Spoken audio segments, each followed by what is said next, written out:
Salut, je suis Sean Curtis, alias Vulcain, et vous êtes sur Terra Adventum. Aujourd'hui, 4e vidéo de décryptage de voyage au centre de la Terre. Si vous n'avez pas vu les vidéos précédentes, vous pouvez toujours aller les voir.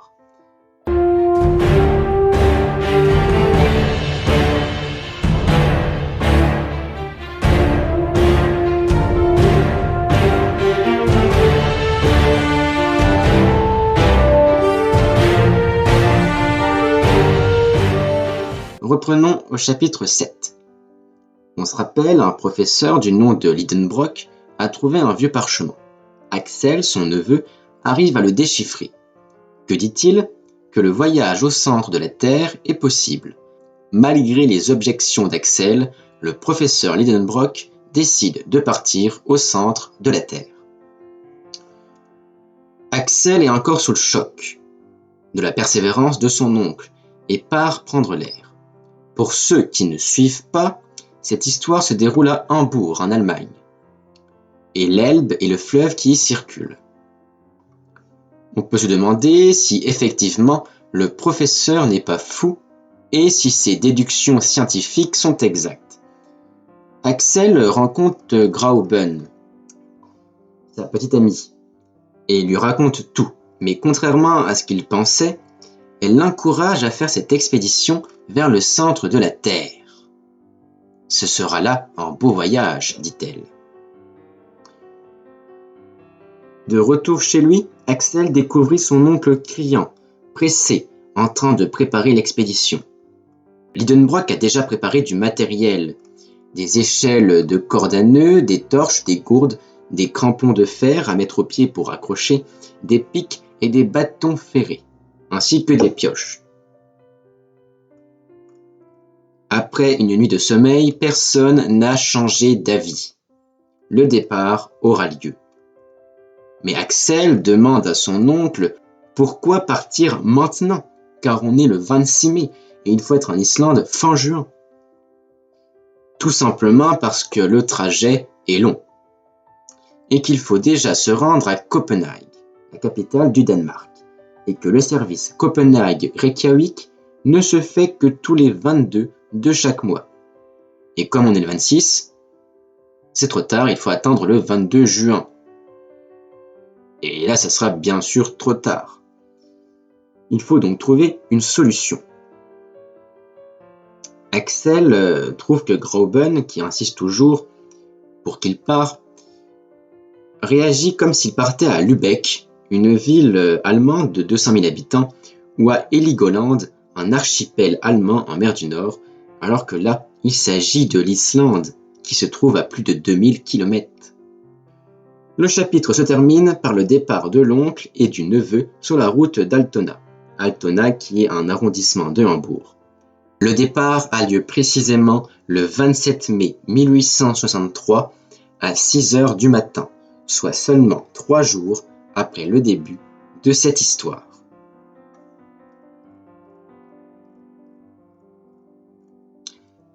Chapitre 8. La première étape est de se rendre à Kiel, au nord de l'Allemagne, sur les rivages des Belt. Les Belt, ce sont les différents bras de mer situés entre la mer du Nord et la mer Baltique. En 20 minutes, leur voiture à chevaux rentre dans le territoire du Holstein, aujourd'hui uni avec le Schleswig, pour former le Länder allemand du Schleswig-Holstein. Et à 6h30, ils arrivent devant la gare. À 7h, le train part direction Kiel. 3 heures plus tard, ils sont arrivés à Kiel. Il est donc 10h. Aujourd'hui, pour faire Hambourg-Kiel en voiture, il faut une grosse heure. La suite du voyage doit se faire en bateau, plus précisément sur le steamer l'Eleonora. Mais il ne part qu'à 10h du soir. Il faut donc attendre une journée à Kiel, malgré les remontrances du professeur. Le steamer partit à 10h15. Le 28 mai à 7h du matin, ils débarquèrent à Korsør dans le Sealand, une île du Danemark, et prirent directement le train direction la capitale, Copenhague.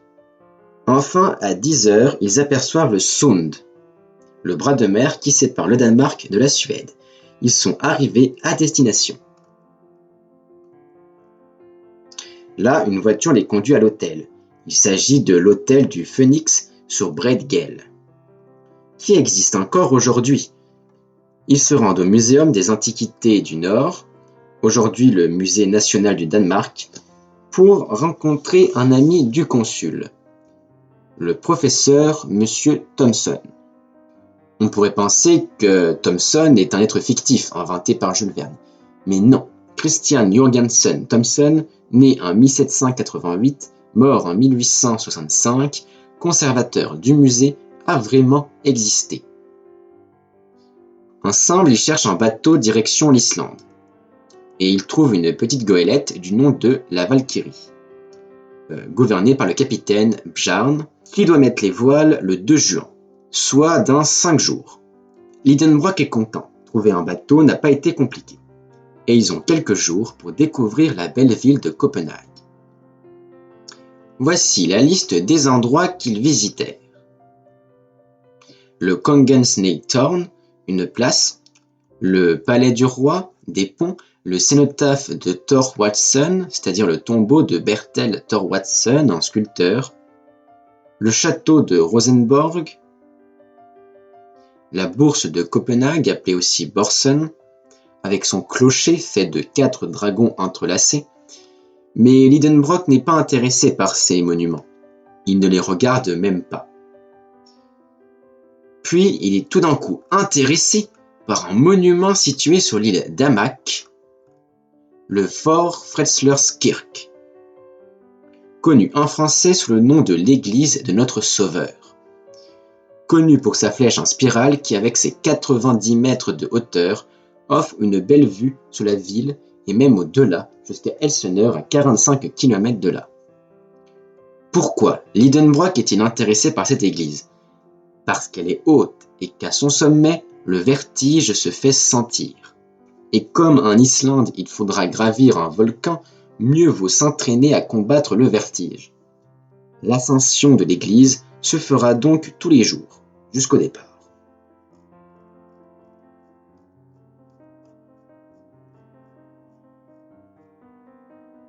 Chapitre 9. Le 2 juin, la Valkyrie, le bateau qui doit les emmener en Islande, quitte la capitale danoise. Axel, nerveux, s'attend à voir l'ombre de Hamlet, le personnage créé par Shakespeare, parce que le bateau passe à côté du château de Kronborg, à Elseneur, le château de la célèbre pièce, tandis que du côté suédois, c'est la tour et la ville de Helsingborg que les passagers du bateau peuvent admirer. Puis il passe dans le Kattegat. Le Kattegat, c'est le détroit et la baie entre le Danemark et la Suède. Puis il double le cap Skagen, la pointe nord du Danemark, avant d'arriver dans la fameuse mer du Nord. 2 jours plus tard, ils aperçoivent les côtes d'Écosse, à la hauteur de Peterhead. Passent entre les Orcades et les Siffland, 2 archipels écossais, et arrivent aux îles Féroé.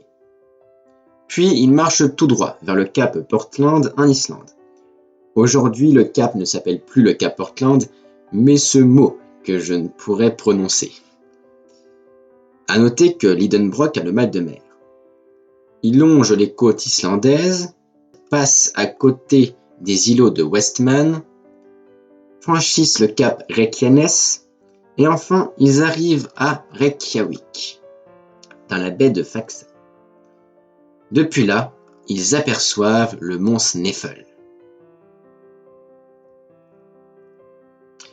À Copenhague, ils avaient reçu des lettres de M. Thomson pour les donner au gouverneur et à d'autres personnalités de l'île. Le premier qu'ils rencontrent est le comte Trampe, le gouverneur de l'Islande. Et effectivement, un certain Jørgen Ditlev Trampe, souvent nommé le comte Trampe, était gouverneur de l'Islande. Mais il était de 1850 à 1860, et cette histoire se déroule en 1863. À Reykjavik, ils font aussi la connaissance de M. Fridriksson, un professeur de sciences naturelles qui est un personnage inventé. Celui-ci ne parle que l'islandais et le latin, ce qui fait une langue en commun avec Axel, qui enfin peut parler avec quelqu'un d'autre que son oncle, et en plus dans la langue d'Horace, Horace qui est un poète latin du 1er siècle avant Jésus-Christ.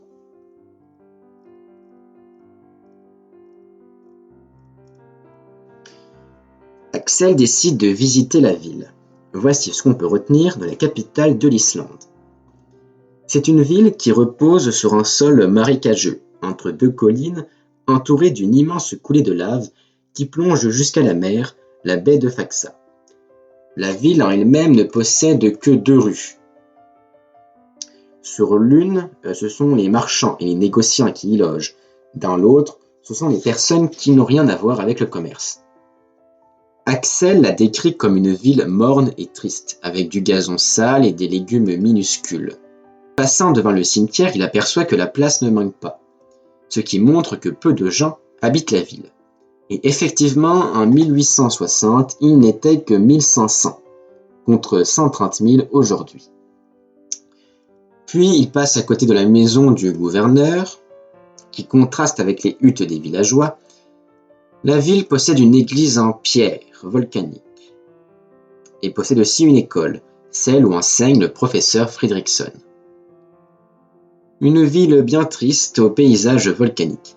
Mais qu'en est-il de la population? Voici ce qu'Axel en déduit en les observant.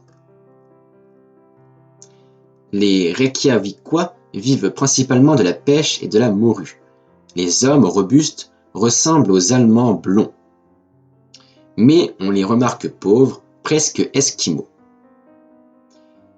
Ils ne sourient jamais, sur eux une vareuse en laine noire appelée vadmel. Un chapeau à vastes bords, un pantalon rouge et des morceaux de cuir comme guise de chaussures.